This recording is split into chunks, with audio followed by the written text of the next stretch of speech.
পুনৰ দুখীয়াৰ কাষত থিয় দিলে আজমল অসহায় লোকৰ মুখত হাঁহি বিৰিঙিছে আজমলৰ সহায় লাভ কৰি হুজাই চহৰৰ অতি দুখীয়া জাতি ধৰ্ম বৰ্ণ নিৰ্বিশেষে সকলো অসহায় লোকক সহায়ৰ হাত আগবঢ়ালে আজমল ফাউণ্ডেশ্যনে উল্লেখযোগ্য যে এই দুখীয়া অসহায় লোকে ঠাণ্ডাত বহু কষ্ট কৰি আছিল গৰম কাপোৰৰ অভাৱত খবৰ পোৱা মাত্ৰই মৌলানা বদৰুদ্দিন আজমল আৰু সিৰাজুদ্দিন আজমলে শতাধিক অসহায় লোকক কম্বলৰ ব্যৱস্থা কৰি দিয়ে আজমল ফাউণ্ডেশ্যনৰ মুখ্য ন্যাসৰক্ষী তথা বিন্দাকান্দি সমষ্টিৰ বিধায়ক সিৰাজুদ্দিন আজমলে নিজে উপস্থিত থাকি কম্বলখিনি বিতৰণ কৰে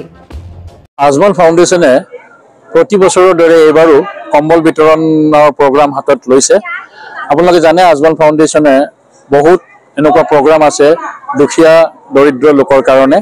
আৰু আমাৰ ট্ৰাষ্টি মৌলানা বদৰুদ্দিন আজমল সাহেব আৰু সিৰাজুদ্দিন আজমল সাহেব তেখেতসকলে এই কম্বল বিতৰণ অনুষ্ঠানটো প্ৰত্যেকবাৰ ঠাণ্ডাৰ সময়ত আঁচনিটো হাতত লয় আৰু আজিও আমি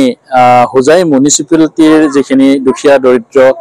মানুহ আছে তেওঁলোকৰ মাজত আমি কম্বল বিতৰণ কৰিছো আমাৰ managing trustee mister Sirajuddin Ajmal সাহেব তেখেতে বিন্নাকান্দি সমষ্টিৰ MLA হয় তেখেতে আহি আজি কম্বল বিতৰণ অনুষ্ঠানটো নিজ হাতে কৰি দিছে আমাৰ হুজাই প্ৰভাত কোয়েলছ আৰু